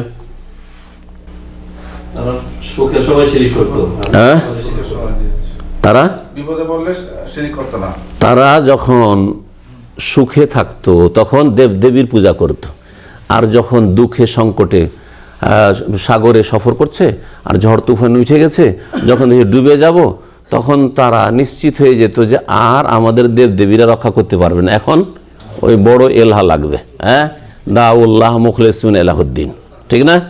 আর আজকালকার কবর পূজারীরা কি করে? প্রথম দিকে আল্লাহর কাছে দোয়া করে যে আল্লাহ ছেলে দাও, বিয়ে শাদী করার পরে আল্লাহ রোগ ভালো করে দাও, ঠিক না? প্রথম দিকে আল্লাহকে ডাকে, হ্যাঁ, আর তারপরে 5 বছর 10 বছর হয়ে যায়, ছেলে মেয়ে এমনি হচ্ছে না, অথবা 6 মাসে 1 বছর হয়ে গেল রোগ ভালো হচ্ছে না, আল্লাহর কাছে দোয়া তো করলাম রোগ ভালো হয় না, তখন কি করে? মাজারে চলে যায়। বড় মুসিবত হলে কি হয়? মাজারে চলে যায় আজকাল। তাহলে এদিক থেকে জঘন্য হইল কিনা আজকালকার মুশরিকরা। 3 নম্বর আর একটা দিক আছে, দুটো তো তিনি উল্লেখ করেছেন, আর একটা দিক রয়েছে, ভালো করে মনে রাখবেন, মনে থাকেন না, অনেক শোনেন তাওহীদ সম্পর্কে, এগুলো তো রিপিট হচ্ছে মনে হচ্ছে, কিন্তু কিছুই তো আপনাদের পকেট থেকে বেরোয় না, পকেটেও নাই পেটেও নাই, তো কোথেকে পাওয়া যাবে? হ্যাঁ হ্যাঁ, কি এটা? আরব মুশরিকরা 1400 বছর আগে, অথবা নূহ আলাইহিস সালামের জাতির মুশরিকরা, ওরা শুধু যারা নেক লোক ছিল ওরা মরে যাওয়ার পরে ওদের মূর্তি তৈরি করে পূজা করত। তাহলে তারা যেগুলির পূজা করত তারা কে ছিল? এসব মূর্তির পিছনে নেক লোক ছিল। নেক লোক সৎ লোকের মূর্তি পূজা করা হইতো, ওদের মূর্তি প্রতিমূর্তি তৈরি করে। পক্ষান্তরে আজকালকার জামানায় যেসব মুশরিকরা পূজা করে থাকে আল্লাহ ছাড়া অন্যের, সেগুলির মধ্যে কিছু নেক লোকও আছে, আর কিছু এমন আছে যারা জীবনে নামাজ টামাজ পড়তো না, হ্যাঁ, জীবনে তারা মোছে হাত দিত না, হ্যাঁ, বন জঙ্গল, জীবনে তারা গোসল করতো না, নাপাক হয়ে থাকতো, আর মাথায় চুলে জটা পড়ে থাকতো, হ্যাঁ, শুনেছেন বা দেখেছেন হয়তো মস্তানগুলি যার কবর মাজারে থাকে, এইরকম ধরনের গাঁজা খায়, এরা মরে গেলে কি হয়ে যায়? এরা পীরে কামেল হয়ে যায়। ন্যাংটা উলঙ্গ থাকে, সৎ লোক ন্যাংটা থাকে নাকি? তাহলে অসৎ লোক কিনা? ন্যাংটা পীরের পূজা হয়, ঠিক কিনা? হ্যাঁ, ন্যাংটা বাবার। তারপরে আকিদার ক্ষেত্রে এরা ওয়াহাদাতুল ওজুদের আকিদা, হুলুলের আকিদা, কুফরি আকিদা এই বিশ্বাসী ছিল সব সুফিগুলো। তাহলে যাদের আকিদাই নষ্ট বরবাদ ছিল ওগুলোকে ওলিয়া উলিয়া মনে করে ওদের পূজা করা হচ্ছে, অসৎগুলির পূজা করা হচ্ছে, ঠিক কিনা? বরং এমন এমন কিছুর পূজা করা হচ্ছে যে যেখানে কোনো মানুষই দাফন করা নেই, ভুয়া কবরে পূজা হচ্ছে, শুধু ব্যবসা চালানোর জন্য, ইনকামের জন্য মাজার তৈরি করে নেওয়া হয়েছে। এই 3টি দিক দিয়ে প্রাচীন যুগের মুশরিকের চাইতে বর্তমান যুগের মুশরিকদের শিরক হচ্ছে মারাত্মক, ভালো করে মনে রাখবেন। তো সবচেয়ে বড় যে নিষেধাজ্ঞা আল্লাহ পাক রব্বুল আলামিনের, সেটা হচ্ছে আল্লাহর সাথে শরীক করিও না। এই শিরক কাকে বলে? বলছে হুয়া দাওয়াতু গায়রিহি মাহু, আল্লাহ ছাড়া অন্যকে আহ্বান করা আল্লাহর সাথে। এ না যে আল্লাহকে কখনো ডাকেন, আল্লাহকেও ডাকে, কিন্তু কি করে? গৌসকেও ডাকে, গৌসকেও ডাকে। আমি নিজের কানে শোনা, এক বেরেলভি রেজভি মসজিদে, তারপর থেকে আর বেরেলভি মসজিদে ঢুকিনি, তখন 17-18 বছর বয়স, ওই ছাত্র জীবনে বেরেলভি মসজিদে নামাজ পড়তে ঢুকেছি, আসরে নামাজ ছিল, আর তারপরে তো মোনাজাত ধরে, বুঝতে পারছেন, মোনাজাত ধরেছে। তো মোনাজাতে রব্বানা আতিনা ফিদ দুনিয়া রব্বানা যালামনা আনফুসানা, এগুলো তো আল্লাহর কাছে বললো। শেষখানে শুনতে পেলাম ইয়া গাউস আজম মাদাদে, হে মহান উদ্ধারকারী সাহায্য করো। দেখলেন না? তাহলে আল্লাহকেও ডাকে আর আল্লাহ ছাড়া অন্যকেও ডাকে, জিলানিকে ডাকে, না হয় চিস্তিকে ডাকে, না হয় অমুককে ডাকে, তমুককে ডাকে। এটাই হচ্ছে শিরক। মানে আল্লাহরও ভাগ আছে আর এদেরও ভাগ আছে, মানে আল্লাহর ভাগকে উড়িয়ে দেন, আল্লাহরও ভাগ আছে আর এদেরও ওইসব ক্ষমতায় ভাগ আছে আর ইবাদত বন্দেগীতে ভাগ আছে। সবচেয়ে বড় অপরাধ যে শিরকের দলিল বাকি, আর সবচেয়ে বড় আল্লাহর হুকুম যে তৌহিদ প্রতিষ্ঠা করা, এর বা দলিল কি? একটি আয়াতে দলিল, সূরা নিসার আয়াত নম্বর 36। এই পুরো আয়াতটিতে 10টি হকের কথা উল্লেখ করা হয়েছে। 10টি হক বা 10টি অধিকার বিশিষ্ট আয়াত, আয়াতুল হুকুকিল আশারা, মনে রাখবেন। একটি হুকুম শুধু উল্লেখ করা হচ্ছে আমাদের বিষয়ের সাথে সম্পর্কিত। আল্লাহ পাক ইরশাদ করছেন, ওয়াবুদুল্লাহ ওয়ালা তুশরিকু বিহি শাইআ, তোমরা এক আল্লাহর ইবাদত করো আর তার সাথে কোনো কিছুকে শরীক করিও না। তো আল্লাহ পাকের হুকুম শুরু হচ্ছে কি দিয়ে? এক আল্লাহর ইবাদত করো, তৌহিদ সবচেয়ে বড় হুকুম। তাহলে আল্লাহ পাকের কি? তৌহিদ, একত্ব প্রতিষ্ঠা করা। আর সবচেয়ে বড় নিষেধাজ্ঞা হচ্ছে ওয়ালা তুশরিকু বিহি শাইআ, তার সাথে কোনো কিছুকে শরীক করিও না, কোনো ক্ষেত্রে শরীক করিও না। যারা শিরক করে তারা সবচেয়ে বড় অপরাধী, এই মর্মে আরও দলিল রয়েছে। এবং সবচেয়ে বেশি ভ্রষ্ট, গোমরাহ এবং সবচেয়ে বড় গুনাহগার, এই মর্মে বিভিন্ন আয়াত রয়েছে। এবং তারা চিরকাল জাহান্নামে থাকবে, জান্নাত তাদের জন্য হারাম। আল্লাহ পাক কখনো শিরকের অবস্থায় কেউ মারা গেলে কখনো মাফ করবেন না, কোনোদিন মাফ হয়ে ফিরে আসবে না, যতই তার ইবাদত বন্দেগী, নামাজ আর মেহনত পরিশ্রম থাক না কেন, কখন আল্লাহ মাফ করবেন না। চুরি ডাকাতির গুনাহ একদিন সাজা ভুগতে ভুগতে মাফ হয়ে যেতে পারে, বোঝা গেছে। জেনার গুনাহ আযাবে জ্বলতে জ্বলতে জ্বলতে তারপরে হাজার হাজার শত শত বছর পরে মাফ হয়ে যেতে পারে, তারপরে জান্নাতে আসতে পারে যদি তৌহিদ ঠিক থাকে আর 5 ওয়াক্ত নামাজ ঠিক থাকে, কারণ নামাজ ত্যাগ করাও বড় কুফরি। কিন্তু শিরকের অবস্থায় কখন আল্লাহ মাফ করবেন না। এই মর্মে দু একটি আয়াত শুনে আল্লাহ পাক সূরা লুকমান আয়াত নম্বর 13-তে ইরশাদ করেছেন, ইন্নাশ শিরকা লাযুলমুন আযীম, নিঃসন্দেহে শিরক হচ্ছে বড় জুলম, এর চাইতে বড় জুলম আর কিছু নেই। তাহলে বড় জুলম খুন করা নয়, এটা সামাজিক অপরাধ। বড় সমাজের লোকেরা খুন করাকে বড় অপরাধ মনে করে, ব্যভিচার করাকে বড় অপরাধ মনে করে, কিন্তু ওর চেয়ে বড় অপরাধ আল্লাহ পাকের কাছে আচ্ছা শিরক। আর আল্লাহ পাক ইরশাদ করেছে সূরা নিসা আয়াত নম্বর 48, ওয়া মান ইউশরিক বিল্লাহি ফাকাদ ইফতারা ইসমান আযীমা, যারা আল্লাহর সাথে শিরক করে তারা ইফতারা ইসমান আযীমা, বড় গুনাহ তৈরি করে নিল, রচনা করে নিল, বড় গুনহার কাজ রচনা করলো তারা। এটি মানব রচিত শিরকের ধর্ম, এসব মানুষের তৈরি করা। কখন আল্লাহ শিরকের ধর্ম নাজেল করেননি। জি, শিরকের ধর্ম মানুষের তৈরি করা, হিন্দু ধর্ম মানুষের তৈরি করা, অগ্নিপূজক মজুসদের ধর্ম মানুষের তৈরি করা, বুদ্ধিস্টদের ধর্ম মানুষের তৈরি করা, খ্রিস্টানদের 3 খোদা তৃতীয়বাদ তাসলিস মানুষের তৈরি করা ধর্ম। জি, ইহুদিদের ওজাইর আল্লাহর পুত্র, এই ধর্ম মানুষের তৈরি করা, এগুলি আল্লাহর দেওয়া ধর্ম নয়। আল্লাহর দেওয়া ধর্মকে খ্রিস্টানরা বিকৃত করে দিয়েছে, সেই ধর্ম নেই তাদের কাছে। ঈসা আলাইহিস সালামের ধর্ম খ্রিস্টানদের কাছে নেই এখন, এরকম মুসা আলাইহিস সালামের ধর্ম ইহুদিদের কাছে নেই, এগুলো সব মানুষের তৈরি করা ধর্ম হয়ে গেছে। আল্লাহ পাক রব্বুল আলামিন আরও ইরশাদ করেছে, ইন্নাহু মান ইউশরিক বিল্লাহ, শুনে রাখো যে আল্লাহর সাথে শিরক করে, ফাকাদ হারামাল্লাহু আলাইহিল জান্নাহ, তার উপর আল্লাহ জান্নাতকে হারাম করেছেন। হারাম, কখনো জান্নাতে যেতে পারবেন না। ওয়া মাওয়াহুন নার, আর তার বাসস্থান হচ্ছে জাহান্নাম। ওয়া মা লিয-যালিমিন মিন আনসার, আর জালেমদের কোনো সাহায্যকারী নেই। সাহায্য মানে কিয়ামতের দিনে কিসের সাহায্য হবে? সুপারিশের একটা সাহায্য। তো এরা হচ্ছে এমন জালেম মুশরিকরা যে মুশরিকদের জন্য শাফাআত হবে না। তাহলে মুশরিক কবর মাজার পূজা করে গেল আর মনে করলো যে রাসূলুল্লাহ সাল্লাল্লাহু আলাইহি ওয়াসাল্লামের শাফাআত তো হবেই, হবে শাফাআত? আল্লাহ বলছেন ওয়া মা লিয-যালিমিন মিন আনসার, জালেমদের কোনো আনসার, সাহায্যকারী, সুপারিশকারী কেউ নেই। আল্লাহ কোরআনে কারীম সূরা মুদাসসির বলেন, ফামা তানফাহুম শাফাআতুশ শাফিঈন, কোনো সুপারিশকারী সুপারিশ সেই দিন কাজে আসবে না। বেনামাজিরও সুপারিশ কাজে আসবে না এবং মুশরিকেরও সুপারিশ কোনো কাজে আসবে না। যে রাসূলুল্লাহ সাল্লাল্লাহু আলাইহি ওয়াসাল্লামের সুপারিশের আশায় বসে থাকবে বেনামাজি, যে রাসূলের শাফাআত তো পাবো, কবর মাজার পূজারী রাসূলের শাফাআতের আশা করে বসে আছে, কখনো শাফাআত হবে না।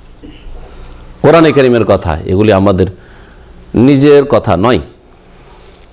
সূরা মায়েদার আয়াত নম্বর 72 এটি ছিল যে জান্নাতকে আল্লাহ পাক মুশরিকদের উপর কি করেছেন? হারাম করেছেন, এবং জাহান্নাম তাদের জন্য আল্লাহ পাক অবধারিত করেছেন।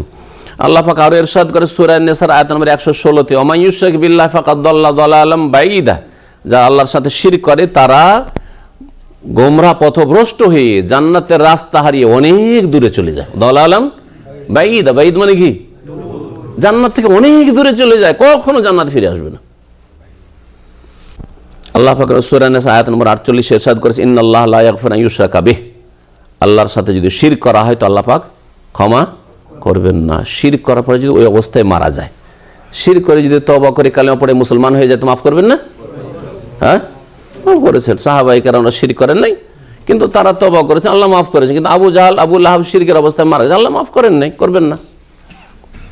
শিরক করে যদি কেউ মারা যায় তো আল্লাহ মাফ করবেন না। অন্য গুনার অবস্থায় যদি মারা যায় গুনাহ করে, তো আল্লাহ ইচ্ছা করলে মাফ করবেন, ইচ্ছা করলে আযাব শাস্তি দিবেন, কিন্তু চিরকালের আযাব হবে না যদি ঈমান ভঙ্গ না করে যায় তাহলে। তো শিরকের গুনাহ আল্লাহ মাফ করবেন। ওয়াগফিরু মা দুনা যালিকা লিমান ইয়াশা, আর শিরকের নিম্নের গুনাহ আল্লাহ পাক যার জন্য চাইবেন তাকে মাফ করবেন। তাহলে সকলকে যে মাফ করে এই কথা না, কোনো চোর ওই কথা ভাবেন না যে আমার চুরির গুনাহ মাফ হয়ে যাবে, কারণ আমি তো শিরক করে নাই। হ্যাঁ, কেউ কথা ভাবেন আমি রোজা ছেড়েছি তো আল্লাহ মাফ করে দেবেন, কারণ শিরক ছাড়া অন্য গুনাহ তো আল্লাহ মাফ করে দেবেন না। লিমান ইয়াশা, যাকে আল্লাহ চাইবেন। হ্যাঁ, জেনার গুনাহ জেনা করে আছে আর আল্লাহ মাফ করে দেবেন, আল্লাহ গফুর রহিম না। লিমান ইয়াশা, যাকে আল্লাহ চাইবেন মাফ করবেন। আপনার সম্পর্কে আল্লাহ চাইবেন কিনা কি করে জানলেন আপনি? হতে পারে যে আল্লাহ আপনার মাফ চান না, আল্লাহ আপনাকে কঠোর শাস্তি দেবেন। সুতরাং এমন কোন গুনার জন্য কখনো মনের মধ্যে এই ইচ্ছা রাখবেন না যে এসব গুনাহ করলে আল্লাহ তো মাফ করে দেবেন, সুতরাং করি কিছুদিন, কখন না। হতে পারে যে এই গুনার অবস্থায় মত হয়ে যাবে আর আপনাকে আল্লাহ পাকের আযাবের সম্মুখীন হইতে হবে। নবী করিম সাল্লাল্লাহু আলাইহি সাল্লামের হাদিস সহিহ বুখারীতে রয়েছে, সহিহ মুসলিমে রয়েছে, যাতে বলা হয়েছে সবচেয়ে বড় গুনাহ হচ্ছে শিরক। সাহাবারা জিজ্ঞাসা করেছিলেন আইয়ু যামবি আযাম ইনদাল্লাহ, হে আল্লাহ রাসূল, আল্লাহর নিকটে সবচেয়ে বড় গুনাহ কি? কি জবাব দিয়েছে রাসূলুল্লাহ সাল্লাল্লাহু আলাইহি সাল্লাম? হ্যাঁ, আনতাজআলা লিল্লাহি নিদ্দান ওয়া হুয়া খালাকাকা, আল্লাহ সৃষ্টিকর্তা অথচ তুমি আল্লাহর সাথে শরীক সাব্যস্ত করে দিলে। সৃষ্টি করলেন আল্লাহ আর ডাকো জিলানীকে, আল্লাহর বান্দাকে। সৃষ্টি করলেন আল্লাহ পাক রব্বুল আলামিন আর জবাই করো ওই মাজারের সন্তুষ্টির জন্য, মাজার ওর সন্তুষ্টির জন্য, ওর কাছে কিছু চাওয়ার জন্য, পাওয়ার জন্য, মনস্কামনা ওখান থেকে পুরা হবে এই আশা নিয়ে। এটা হচ্ছে সবচেয়ে বড় অপরাধ। নবী করিম সাল্লাল্লাহু আলাইহি ওয়াসাল্লাম সহিহ মুসলিম হাদিস রয়েছে, জাবের রাদিয়াল্লাহু তাআলা আনহু থেকে বর্ণিত, মান লাকিয়া আল্লাহ লা ইউশরিকু বিহি শাইআন দাখালাল জান্নাহ, কেউ যদি আল্লাহর সাথে শিরক মুক্ত অবস্থায় সাক্ষাৎ করে তাহলে সে জান্নাতে যাবে। শিরক মুক্ত, এটা হচ্ছে নেগেটিভ শিরক মুক্ত, আর পজিটিভ আছে, সেটা হচ্ছে আল্লাহর ইবাদত করা। সুতরাং একজন লোক শিরক করে না কিন্তু নামাজ পড়ে না, জান্নাত চলে যাবে? কখনো যাবেন না। কারণ আল্লাহ কোরআনে কারিমে সূরা নিসার আয়াত একটু আগে শোনাইলাম, আয়াত নম্বর 36, ওয়াবুদুল্লাহ ওয়ালা তুশরিকু বিহি শাইআ, আল্লাহর ইবাদত করো। তো ইবাদত করতে হবে, যেগুলি করার সেগুলি করতে হবে, আর যেগুলি না করার সেগুলি থেকে বাঁচতে হবে। আর না করার মধ্যে সবচেয়ে বড় যেটা না করা সেটা হচ্ছে শিরক না করতে হবে। ওমান লাকিয়া ইউশরিকু বিহি শাইআন, আর কেউ যদি আল্লাহর সাথে শিরকের অবস্থায় সাক্ষাৎ করে দাখালান নারা, তাহলে জাহান্নামে প্রবেশ করবে। তাহলে শিরক করে মারা গেলে নিশ্চিত জাহান্নামে যেতে হবে, এতে কোনো সন্দেহ নেই। মুহাম্মদ রাসূলুল্লাহ সাল্লাল্লাহু আলাইহি ওয়াসাল্লামের সহিহ বুখারীতে আরেকটা হাদিস রয়েছে, মান মাতা ওয়া হুয়া ইয়াদউ মিন দুনিল্লাহি নিদ্দান দাখালান নার, কেউ যদি এমন অবস্থায় মারা যায় যে আল্লাহ ছাড়াও অন্য কোন শরীককে আহ্বান করত, ডাকতো, আল্লাহ ছাড়া অন্যকে ফরিয়াদ করতো যে বাবা উদ্ধার করো, বাবা আমাকে ছেলে দাও, বাবা আমার রোগ ভালো করো, মূর্তি দেবদেবীকে হোক, হ্যাঁ, অথবা দরগাহকে হোক, যদি আল্লাহ ছাড়া অন্যকে আহ্বান করে, ডাকে, দাখালান নারা, তাহলে জাহান্নামে প্রবেশ করবে, জাহান্নামে যেতে হবে। এমন হালকা কথা নাই। আল্লাহ পাকের কাছে সবচেয়ে বড় অপরাধ হচ্ছে এই অপরাধটি। শিরক কত প্রকার ও কি কি? শিরক কত প্রকার? শিরকে অধিকাংশ ওলামারা বলেছেন যে 2 প্রকার। শিরক হচ্ছে 2 প্রকার। 3 প্রকার শেখ ইবনে বাজ রাহমাতুল্লাহ আলাইহি যদি উল্লেখ করেছেন মানুষের বোঝানোর সুবিধার্থে, কিন্তু 3 প্রকার না করে 2 প্রকার করাই যথেষ্ট। এবং এই 2 প্রকারের মধ্যেই বাকি যে তৃতীয় প্রকারটি উনি উল্লেখ করেছেন সবটাতে আছে, ঠিক আছে। কি কি? শিরকে আকবার মানে বড় শিরক, আর শিরকে আসগার মানে ছোট শিরক। ছোট শিরক কাবিরা গুনাহ, কিন্তু শিরক নামে সেটা ছোট, এমনি গুনার দিক থেকে অন্য অন্য কাবিরা গুনার চাইতে কম না, অন্য অন্য কাবিরা গুনার চাইতে বড় গুনাহ। তাহলে কখনো শিরক নামের যত গুনাহ আছে সবগুলি কাবিরা গুনাহ, বোঝা গেছে? কেউ যদি তাবিজ বাঁধে বলবে শিরকে আসগার, না কাবিরা গুনাহ। কেউ যদি হাতে বালা রাখে যে এই বালা আমাকে রক্ষা করবে, বালা মুসিবত থেকে, বিপদ আপদ থেকে, আচ্ছা, ছেলে মেয়েদের বদনজর থেকে বাঁচাবার জন্য বাঁকা করে এখানে একটা কালো কি দেয়, কাজলের টিপ দেয়, আর বলে যে কি করবে, বদনজর থেকে রক্ষা করবে। কাজটা তো হালকা, কিন্তু এটা আল্লাহ রক্ষাকারী, কিন্তু এটা একটা ওসিলাও যদি মনে করে তবু এটা শিরকে আসগার, যেটা হচ্ছে কাবিরা গুনাহ। তো কত দ্রুত কাবিরা গুনাহ হয়ে যাচ্ছে, অথচ জাহেল কিছু জানেই না, মূর্খ। দিন থেকে দূরে থাকার কারণে বা দিনের শিক্ষা লাভ না করার কারণে বা তাওহীদের জ্ঞান না থাকার কারণে। শিরকে আকবার আল্লাহ পাক রব্বুল আলামিনের যেগুলি বললাম, জাত, সিফাত, কাজ বা ইবাদতের কোনো কিছুতে শরীক করা, এ হচ্ছে আল্লাহর কিছু হক অন্যের দিকে ফিরিয়ে দাও। অন্য ভাষায় বলতে পারবেন, সেটা হচ্ছে কি? শিরক। তো শিরকে আকবার, বড় শিরক যদি করে কেউ মারা যায় তাহলে চিরকাল জাহান্নামে থাকতে হবে। ছোট শিরক করে যদি মারা যায় তাহলে চিরকাল জাহান্নামে থাকতে হবে না। তবে অন্য অন্য কাবিরা গুনাহ, চুরি, ডাকাতি, বেঈমানি, জিনা, এগুলোতে যেমন দীর্ঘকাল জাহান্নামে থাকবে, ওইরকমই ছোট শিরকারীও দীর্ঘকাল জাহান্নামে থাকবে। তারপরে আল্লাহ পাক রব্বুল আলামিন তার রহমতে এবং তার যদি ঈমান ভঙ্গ না হয়ে থাকে তাহলে আবার জান্নাতে ফিরাবেন। শিরকে আকবার, বড় শিরক আর ছোট শিরক বললাম, তাই না? আর একটা যেটা যারা 3 প্রকার বলেছে, তার আর একটা কি বলেছে? শিরকে খাফি। খাফি মানে কি? গোপনীয় বা গুপ্ত শিরক, তাই না? গুপ্ত শিরক বা লুকায়িত শিরক। এই গুপ্ত শিরকে 3 নম্বর না বলে এভাবে বলবেন যে বড় শিরকও 2 রকম রয়েছে আর ছোট শিরকও আবার 2 রকম রয়েছে। তাহলে বলবেন যে শিরক হচ্ছে প্রথম 2 প্রকার, বড় শিরক আর ছোট শিরক। তারপরে বলবেন যে বড় শিরক আবার 2 প্রকার, কি? হ্যাঁ, একটা হচ্ছে জালি আর একটা হচ্ছে খাফি। সহজ ভাষায় বোঝা, জালি মানে প্রকাশ্য আর খাফি মানে গোপনীয়। হ্যাঁ, তাহলে বড় শিরকের মধ্যে প্রকাশ্য, যেমন একটা লোককে দেখেন সরাসরি আল্লাহ ছাড়া অন্যকে ডাকছে, ইয়া গাউস মাদাদ, প্রকাশ্যে দেখতে পেলেন। প্রকাশ্যে দেখলেন যে মাজারে সিজদা করে দিল। হ্যাঁ, প্রকাশ্যে দেখলেন যে আল্লাহ ছাড়া অন্যের নামে জবাই করলো, দুর্গার নামে, দরগার নামে জবাই করলো, এগুলো প্রকাশ্যে দেখতে পাচ্ছেন। তাহলে শিরকে আকবার এটা কি? জালি, প্রকাশ্য বা জাহির। আর শিরকে আকবার খাফি, গোপনীয় হয়। যেমন ভিতরে এই বিশ্বাস আছে, আপনি বাহ্যিক কোনোদিন দেখতে দেননি বা আপনার থেকে দেখতে পাইনি কেউ, কিন্তু ভিতরে আপনার বড় শিরক লুকায়িত আছে যে আল্লাহর ওলি আউলিয়া গৌস কুতুবরা এত শক্তি রাখে যে আসমান জমিনকে ধরে আছে, না হলে আল্লাহ পাক রব্বুল আসমান জমিনকে একবার তহস নশ করে দিতেন, ধ্বংস করে দিতেন। হ্যাঁ, এই শিরকি আকীদা আপনার ভিতরে লুকায়িত আছে, মগজে বা কলবে, হৃদয় লুকায়িত আছে কি যে আল্লাহর গৌস কুতুব কি করে আছে? আমাদের গ্রাম, শহর, দেশকে ধরে আছে। হ্যাঁ, অথবা সকলে যায় কবর মাজারে, আসানি আপনি জান নাই, কিন্তু আপনিও মনে করেন যে ওখানে গেলেও পাওয়া যায়, ভিতরে লুকায়িত আছে, কখনো প্রকাশ করলেন না। তাহলে এটা হলো শিরকে আকবার খাফি, লুকায়িত, ভিতরে লুকানো আছে। জীবনে আপনি বাহ্যিক শিরক করলেন না, কিন্তু আপনি মুশরিক কিনা? কারণ আপনার বিশ্বাস যে এই কাজগুলি আল্লাহ ছাড়া অন্য করতে পারে।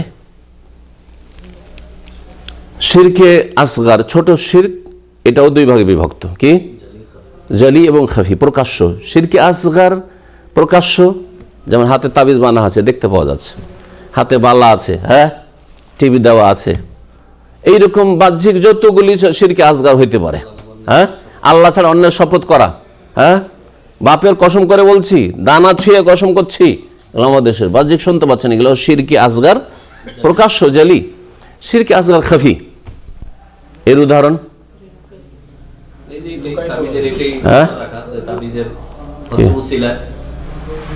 অন্য দেন। নবী সাল্লাল্লাহু আলাইহি ওয়াসাল্লাম যে উদাহরণটা দিয়েছেন শিরকে আসগার, ওইটা দেন। নবী সাল্লাল্লাহু আলাইহি ওয়াসাল্লাম যখন বলেছেন আখু মা আখাফু আলাইকুম আশ-শিরকুল আসগার, সবচেয়ে বেশি আমি ভয় করি আমার উম্মতের ছোট শিরকে, কারণ আমার উম্মত বড় শিরক হয়তো মূর্তি পূজা করবে না, কিন্তু ছোট শিরক করে ফেলবে। নবী সাল্লাল্লাহু আলাইহি ওয়াসাল্লাম কল্পনা করতে পারেননি যে এরা কবর মাজার পূজা শুরু করে দিবে, এই জন্য শিরকে আসগার ভয় করেছেন। শিরকে আসগার যখন জিজ্ঞাসা করা হলো যে সেটা কি ইয়া রাসূলুল্লাহ, তখন বলে, হ্যাঁ, কি বলেছেন? রিয়া, ইয়াসিরু রিয়া, ফুল রিয়া না, রিয়া লোক দেখানো। রিয়া মানে কি? রা থেকে রা, হ্যাঁ, দেখানো। তো দেখানো 2 রকম, আবার দেখানো বড় শিরক হইতে পারে, ছোট শিরক হইতে পারে। পুরোপুরি দেখানোর যদি উদ্দেশ্য থাকে তো বড় শিরক, আর যদি আংশিক সামান্য কিছু দেখানো নিয়ত থাকে তাহলে এটা হচ্ছে শিরকে আসগার। আপনি শ্বশুর বাড়ি গিয়েছেন, বেনামাজি লোক, নামাজ তো পড়তেন না, কিন্তু শ্বশুর তো মুসল্লি, নামাজ পড়তে হবে, নাহলে অসন্তুষ্ট হয়ে যাবে, মেয়ে কেড়েও নিতে পারে, আর খুব স্ত্রীকে ভালোবাসে, হ্যাঁ। অথবা নতুন জামাই বিয়ে করতে গেছে, বিয়ের দিন যদি নামাজ না পড়ে, জীবনে নামাজ পড়েননি। আমাদের দেশে বেনামাজিরা কি করে, যখন নামাজ শুরু হয় তখন আম বাগানের দিকে নেমে যায়, না হলে বাইরে একটু ঘুরতে ফিরতে চলে যায়, বিড়ি সিগারেট খেতে চলে যায়, করে না? কিন্তু শ্বশুর বাড়ি গিয়ে ওই কাজ করছেন না, কারণ আজকে বিয়ে করতে এসেছে, আর আজকেই যদি নামাজের সময় মসজিদ থেকে বেরিয়ে চলে যায় একটা সিগারেট ধরিয়ে বা বাগানে দিয়ে ঘুরতে ফিরতে, তাহলে আজকে হয়তো মেয়ে কেড়ে রেখে দিবে, আর দিবেই না আমাকে, ঠিক না? তখন কি করলেন? নামাজ পড়লেন আপনি, আসলে নামাজ টোটালি পড়তেন না। অথবা সৌদি আরব এসছেন, দেশে কফিল মাশাআল্লাহ মুতাওয়াদিনদার, নামাজ না পড়লে আমার ভাত নেই, এক্সিট লেগে যাবে, সেজন্য নামাজ পড়া শুরু করেছেন। তাহলে এই নামাজটা ফুল দেখানো, হাফ দেখানো না, কি পুরো আল্লাহ ছাড়া অন্যকে দেখানো উদ্দেশ্য, শ্বশুরকে দেখানো, বাপকে দেখানো, হ্যাঁ, অথবা কফিল মালিককে দেখানো, এটা হচ্ছে ছোট শিরক না বড় শিরক? বড় শিরক। আপনার ভিতরে আছে, নামাজ তো বাহ্যিক আপনি পড়লেন, কিন্তু ভিতরে কি আছে? যে নামাজটা পড়তাম না, কিন্তু আমি মালিকের ভয়ে পড়লাম, মালিককে খুশি করার জন্য পড়লাম, ঠিক আছে? এটা হচ্ছে বড় শিরক, এটা ছোট শিরক নয়। তাহলে রিয়া, লোক দেখানো ছোট শিরক সব সময় নয়, এই অবস্থাগুলিতে বড় শিরক। দান খেরাত মোটেই করতেন না আপনি। দান খেরাত যদি আমাদের কেউ দিনী ভাইরা বলতে যে ভাই আল্লাহর রাস্তায় দেন তো একটু দাওয়াতের কাজে, কেউ দান করতেন না, কিন্তু শেখের সাথে এটা খাতির জমাইতে হয়, আর শেখের সামনে একটা বড় অঙ্কের এনে দিয়ে দিলেন, একটু এইটা দিয়ে দাওয়াতের কাজ করেন আপনারা, আসলে দান করতেন না। তাহলে কি করলেন আপনি?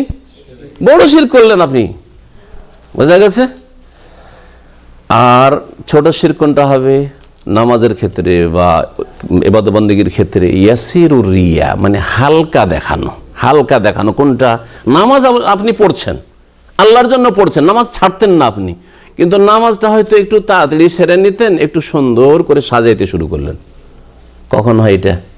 যখন কোনো বিশেষ ব্যক্তি বসে আছে, আমি বসে আছি আর নামাজ পড়ছেন, এতদিন ধরে ইসলামিক সেন্টারে এলাম, আর শেখ দেখছেন আমার নামাজটা, আর এই সময় যদি ওই দেশি তরিকার নামাজ পড়িও তারাবি পড়ার মতো, ধাই ধাই ঠাক ঠাক করে, হ্যাঁ, মুরগি ঠোকর মারার মতো, তাহলে কি বলবেন শেখ? তো নামাজটা তো আল্লাহর জন্য পড়লেন, কিন্তু মাঝখানে রুকুটা একটু লম্বা, সিজদাটা একটু লম্বা, তেলাওয়াতটা একটু লম্বা, বোঝা গেছে? এটাকে বলা হয়েছে হালকা রিয়া। এটার নাম কি? এটা কোন শিরক? এটা হচ্ছে ছোট শিরক, কারণ পুরা আল্লাহর জন্য করেননি আর পুরা শেখের জন্য করেননি, বোঝা গেছে? এইরকমই যদি আপনি দান করতেন, কিন্তু দেখছেন যে এখানে দানটা করলে একটা, আমার দেশে আবার ওয়াজ মাহফিলে লম্বা দোয়া পাওয়া যায় দান করলে, কথা বোঝা গেছে? লম্বা দোয়া পাওয়া যায় এখানে। তারপরে এইখানে দান করতেন আপনি, কিন্তু এখানে দানটা করে দিই, এই জায়গায় দানটা করলে হবে কি, এলাকার সব অঞ্চলে সমস্ত লোকেরা আছে, হ্যাঁ, এরা একটু দেখুক, জানুক যে আমি দান করলাম। তাহলে দান, আসল দানটা আল্লাহর জন্য, কিন্তু মাঝখানে একটু সুনাম খ্যাতি নিতে চান এলাকাবাসীর কাছে, কারণ আগামীতে হয়তো ইলেকশনে চেয়ারম্যান হইতে চান আপনি, লোকেরা চেনো যে 50,000 টাকা দিয়েছে মসজিদে, জি। তো এটা হচ্ছে শিরকে আসগার। তো বলছিলাম যে একটি কথা, যে রিয়াকারী, লোক দেখানো বা লোককে শোনানো কাজ বড় শিরক হইতে পারে আর ছোট শিরক হইতে পারে। আর শিরকের প্রকরণটা আজকের ভালো করে মনে রাখবেন, শিরক কয় ভাগে বিভক্ত? 2 ভাগে বিভক্ত, বড় শিরক এবং ছোট শিরক। আমার বড় শিরকও 2 ভাগে ভাগ করা যেতে পারে, ছোট শিরকও 2 ভাগে ভাগ করা যেতে পারে। এখানে আজকের আলোচনা শেষ করছি। আল্লাহ পাক রব্বুল আলামিন সমস্ত রকমের শিরক থেকে, শিরকি কথা, কাজ, আকীদা থেকে বেঁচে থাকার জন্য তৌফিক দান করেন। আল্লাহ পাক তার তৌহিদ প্রতিষ্ঠার জন্য তৌফিক দান করেন। আল্লাহ পাক রব্বুল দুনিয়ার বালা মুসিবত থেকে আল্লাহ পাক যেন হেফাজতে রাখেন। আল্লাহ পাক রব্বুল আলামিন জান্নাতুল ফিরদৌস যেন দান করেন। জাহান্নামের আযাব থেকে আল্লাহ পাক যেন নাজাত দান করেন। সুবহান রাব্বিকা রাব্বিল ইজ্জাতি আম্মা ইয়াসিফুন ওয়া সালামুন আলাল মুরসালিন আলহামদুলিল্লাহি রাব্বিল আলামিন। সুবহানাকা আল্লাহুম্মা ওয়া বিহামদিকা আশহাদু আল্লা ইলাহা ইল্লা আনতা আস্তাগফিরুকা ওয়া আতুবু ইলাইক। কি প্রশ্ন? একজন জানতে চেয়েছে, উনি নামাজ পড়ার সময় দুনিয়াবি কথাবার্তা আমার মনে চলে আসে, এখন কিভাবে এটা অনেক চেষ্টা করে। নামাজ পড়ার সময় দুনিয়ার কথা মনে চলে আসে বলে এক বোন জিজ্ঞেস করেছেন অনলাইনে। সবারই আসে, কারো কম আসে, কারো বেশি আসে। আর বর্তমান যুগে, ফিতনার যুগে, এটা হচ্ছে সবচেয়ে বড় রোগ মুসল্লিদের। আজকাল পয়সার ফিতনা, ঠিক না? চাকরির ফিতনা, হ্যাঁ, তারপরে গাড়ি বাড়ি নারীর ফিতনা, দুনিয়া ডানে বামে, দুনিয়া এমনভাবে দুনিয়ার ধন সম্পদ আর দুনিয়ার লোভ লালসার স্রোত প্রবাহিত আছে যে এর মাঝখানে নামাজ পড়তে গিয়ে ফুল মুক্ত হইতে পারি না দুনিয়া থেকে, যার ফলে দুনিয়ার কিছু কথা চলে আসে। আর শয়তান, জিন শয়তান লেগে আছে। আজান হলে পালিয়ে যায়, আবার ফিরে চলে আসে, আবার একামত হলে পালিয়ে যায়, আবার ফিরে চলে আসে। তারপরে ওয়াসওয়াসা কুমন্ত্রণ দিতে থাকে, যেমন নবী সাল্লাল্লাহু আলাইহি ওয়াসাল্লাম হাদিসে উযকুর কাজা উযকুর কাজা উযকুর কাজা, যেগুলো সব মনেই হইতো না, সব কথা নামাজে গেলে মনে আসে। নামাজে গেলে আরে এই কাজটা তো করিনি, এই লোকটাকে তো টেলিফোন করা জরুরি ছিল, করিনি, আরে আজকে তো কয়দিন হয়ে গেল মায়ের সাথে কথা বলিনি, হ্যাঁ, আজকে তো এই মুখের কাছে এত টাকা পাবার ভুলে গিয়েছিলাম, ওকে টাকাটা দিয়েছি দিয়ে, হ্যাঁ, আরে ও তো টাকা পাবে, ওকে টাকাটা দেওয়া হয়নি। সব কথা নামাজের ভিতরে আসে, সব কথা নামাজের ভিতরে, কারণ শয়তান নিজের কাজে লেগে আছে। আপনাকে যথাসাধ্য নামাজের দিকে, হ্যাঁ, মনটাকে এগিয়ে নিয়ে যাওয়ার চেষ্টা করতে হবে, নামাজের ওপর মনোনিবেশ করতে হবে। নামাজের ক্ষেত্রে আপনাকে একাগ্রতা নিয়ে আসতে হবে, খুশু নিয়ে আসতে হবে। কেমন করে তৈরি হবে তার বিভিন্ন উপায় আছে। তার মধ্যে দুনিয়ার কাজ কর্ম মুক্ত হয়ে যখন মসজিদে ঢুকবেন অথবা যায় নামাজে মুসাল্লায় দাঁড়াবেন, তখন দুনিয়ার সমস্ত কিছু থেকে একবারে মগজকে, হ্যাঁ, আর হৃদয়কে মুক্ত করে নামাজে দাঁড়ায়। এখন আল্লাহর সাথে আমি কথা বলছি, দুনিয়ার কোনো সম্পর্ক নেই, চেষ্টা করবেন এটা। এক। 2 নম্বর কথা, যে আপনি যে দোয়া সূরাগুলি তাসবিহ তাহলিল পড়ছেন নামাজের ভিতরে, সবগুলির অর্থ বুঝে এই অর্থগুলির মধ্যে আপনি নিজেকে ডুবিয়ে দেওয়ার চেষ্টা করবেন। আপনি যেন ডুবে আছেন ওর মধ্যে। সুবহান রব্বিয়াল আজিম, আপনি আল্লাহকে রব বলছেন, আজিম বলছেন, তাসবিহ করছেন, হ্যাঁ, ইয়াকা নাবুদু ওয়া ইয়াকা নাস্তাইন, হ্যাঁ, চোখ বন্ধ করা না, ইবাদত বন্দেগীতে চোখ বন্ধ করে না, কিন্তু চোখ বন্ধ করা ছাড়াও অন্তরকে দুনিয়া থেকে একবারে সংকুচিত করে নিয়ে এসে একবার নামাজের ভিতরে ঢুকিয়ে দেওয়ার জন্য সচেষ্ট হওয়া। অর্থ বোঝা জরুরি। অধিকাংশ লোক অর্থ বুঝেন না, দোয়া সূরা অর্থ বুঝেন না, যার ফলে খুশি হয় না, দুনিয়ার কথা মনে পড়ে। কারণ যা আপনি পড়ছেন তাতে কোনো স্বাদ পান না, স্বাদ না পেলে অন্যদিকে মন যাবে না, যাবে না? আরে ভাত খাচ্ছেন, স্বাদ পাচ্ছেন না, তো অন্য খাবারের দিকে খেয়াল যাবে কি যাবে না? অন্য কিছু যদি হইতো তো ওই রকম হয়েছে আজকালকার নামাজিদের অবস্থা। নামাজ পড়ছেন, নামাজে তো স্বাদ পান না। তারপরে নামাজে খুশু পয়দা করার জন্য গুনাহ মুক্ত হইতে হবে। গুনাহ করতে আছেন, ফিল্ম দেখতে আছেন, ফেসবুক নিয়ে ঘাঁটতে আছেন, আর মহিলার ছবি দেখতে আছেন, ওই করতে করতে, অথবা আমোদ ফুর্তি করতে আছেন কোনো মহিলার সাথে, ভাবির সাথে, শালির সাথে, আর তারপরে তখন উজু করে ফট করে নামাজ পড়তে চলে আসেন। হয়তো মগজে ওই শয়তান নিয়ে কথাগুলো ঢুকে আছে। কী করে নামাজে খুশু পয়দা হবে? হারাম থেকে মুক্ত হওয়ার চেষ্টা করতে হবে, হালাল খেতে হবে। হারাম খেয়ে এসে নামাজে মন লাগবে না, হালাল খাওয়ার চেষ্টা করতে হবে। এইরকম অনেকগুলো উপায় আছে। তো যথাসাধ্য আপনি ফাত্তাকুল্লাহ মাস্তাতাতু, আল্লাহকে ভয় করেন, গুনাহ থেকে বাঁচেন, এবং নামাজের ভিতরে আপনি স্মরণ রাখবেন যে এটি হচ্ছে আমার হয়তো শেষ নামাজ, মওত আমার কাছে এক্ষুনি মওত আসতে পারে, এটি হচ্ছে আমার বিদায় নামাজ হতে পারে। কান্না সলাতু মুআদ্দা, বিদায় নামাজ, হয়তো আর এরপরে নামাজের সুযোগ পাবো না। আল্লাহ পাক রব্বুল আলামিনের কাছে যা চাওয়ার এই সময় চেয়ে নি দুনিয়া আখিরাতের। এইভাবে নামাজে খুশু বা একাগ্রতা পয়দা করার চেষ্টা করতে হবে। জি, খালাস। আর কোনো প্রশ্ন আছে আপনাদের? এটা তো বাইরের প্রশ্ন ছিল না। মাশাআল্লাহ, আপনারা সব বুঝে গেছেন। বিষয়ের সাথে সম্পর্কিত প্রশ্ন, তাওহীদ সম্পর্কে, শিরক সম্পর্কে। আর কোনো প্রশ্ন আছে? তাওহীদ কত প্রকার ও কি কি? তাওহীদ 3 প্রকার, এখনই 2 করে দিলেন। আমাদের যে পিসাবগুলোর বাড়িতে যে মাহফিলগুলো হয়, সেখানে যে গরু জবাই করা হয়, গরু দেওয়া হয়, সেই গরুগুলো জবাই করা হয়, সেই গোশতগুলো কি খাওয়া যাবে? কি জন্য ওখানে জবাই করা হয়? অনেকে মান্যত করে যে আমরা ওই পীরের বাড়িতে গরু দেব, দেখা যায় নিশ্চয় মনে করে যে পীরের বাড়ি গরু দিলে বেশি সওয়াব হবে, তাই না?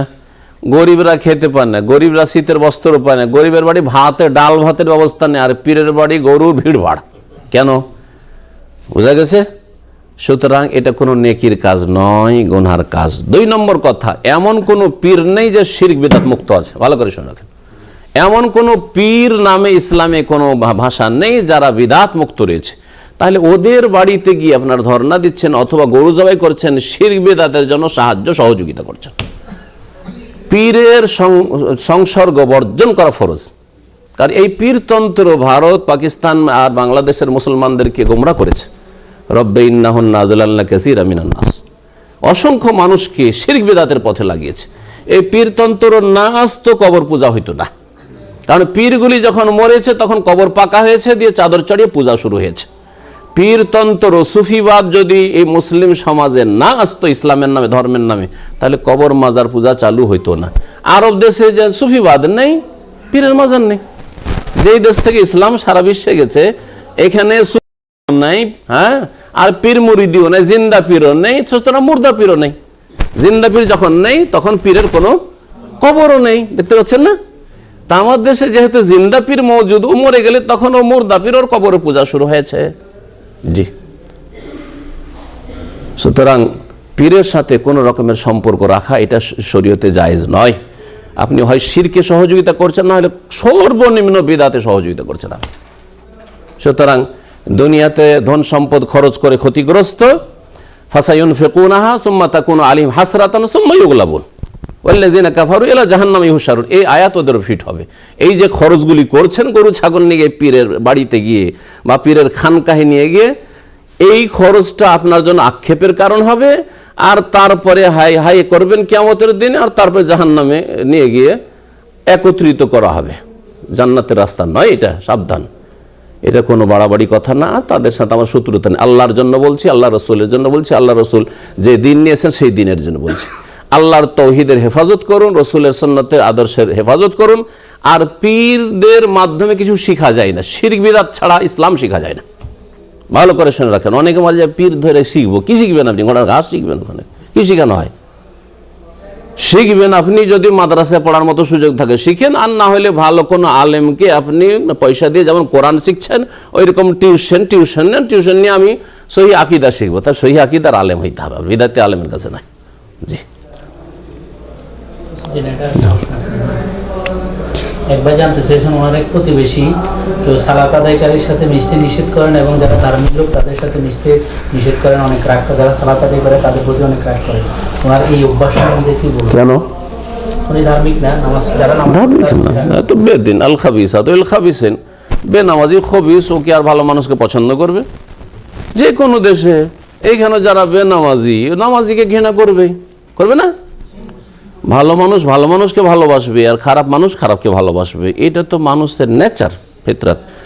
আর তারপরে ও না দেখতে পেলে কি হয়? ও চামারের দোয়াই গরু মারে না, বুঝা গেছে? সুতরাং ও চামার যদি দেখতে নাও পারে, তো নামাজি ধার্মিক লোকদের কোনো ক্ষয়ক্ষতি নেই, জি, কোনো ক্ষতি করতে পারবেন না। আপনি হকের পথে আছেন কিনা এটা দেখার বিষয়। আপনিও যদি ওর সাথে মাঝে মাঝে আপনিও পাপে লাগেন, তাহলে আল্লাহর কাছে পাকড়া হবে। কে আমাকে দেখতে পারছে না পারছে, ওতে কি আসে? আমি নামাজ পড়তে যাচ্ছি, আমি তাওহীদের কথা বলছি, আমি রসুলের সুন্নতের কথা বলছি বলে কে রাগ করছে আর কে আমাকে গাল দিচ্ছে, ওটা দেখার বিষয়? কোনো দেখার বিষয় নেই। বাস আমি সিরাতে মুস্তাকিমে আছি কিনা, রসুলের পথে আছি কিনা, এইটা দেখার বিষয়। আসলে এটা নিশ্চিত হইতে হবে। এইখানে যেন আমার ভুল না হয়, যে আমি ওদের ভুল ধরলাম কিন্তু আমি নিজেই ভুলে আছি, এইরকম যেন না হয়। আপনি নিজের ব্যক্তি জীবনে পাপ করছেন, এদিকে তাওহীদ আর সুন্নতের কথা বলছেন, আর এদিকে আপনি ফিল্ম দেখা পাপ করছেন, এদিকে আপনি নামাজে ফজরে উঠেন না। হ্যাঁ, এইগুলো আপনার জন্য বিপদ, এগুলো আপনার জন্য বিপদ। আপনি নিজেকে ঠিক করেন। জি, কি করবেন? আপনি বর্জন করেন। খারাপ লোকের সাথে আপনার সম্পর্ক রাখবেন কেন?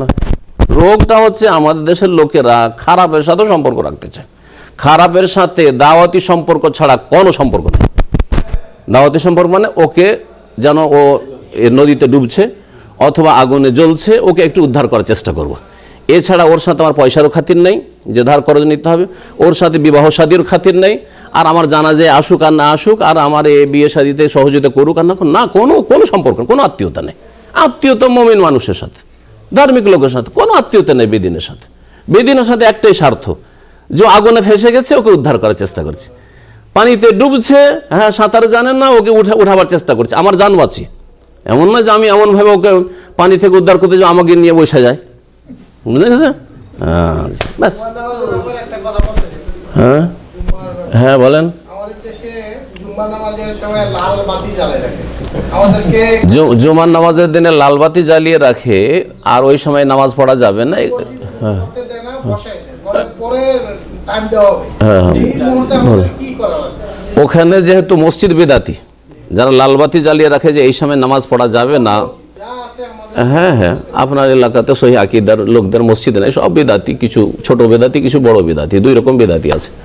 তো কথা হচ্ছে যে ওরা ওই বেদাতগুলি করে, যদি আশেপাশে ওই রকম সহি আকিদার মসজিদ পান তো ওখানে জমা পড়তে চলে যাবেন, আর না হইলে ওই সময় ধৈর্য ধারণ করবেন, করার কি আছে, কারণ মালিকানা আপনার ওখানে চলছে না। কিছু লোক তৈরি করেন, ওখানে যখন লোক তৈরি হয়ে যাবে তখন ওদের এই বেদাতি বাতি নিমিয়ে দেবেন, বুঝা গেছে? হ্যাঁ, লোক নেই আপনার কাছে, একাই তো গায়ের জোরে কিছু করা যাবে না। এমন কোনো সময় নেই যে তাহিয়াতুল মসজিদ পড়া নিষেধ আছে। মসজিদে ঢুকে 2 রাকাত নামাজ পড়ে বসবেন। এই বিদাতিরা মসজিদে নামাজ পড়তে দেয় না ঢুকে, তাহিয়াতুল মসজিদ রাসূলের নাফরমানি করে। কাবলাল জুমার জন্য পরবর্তীতে টাইম দিবে না, কোনো কাবলাল জুমার নামাজ নেই।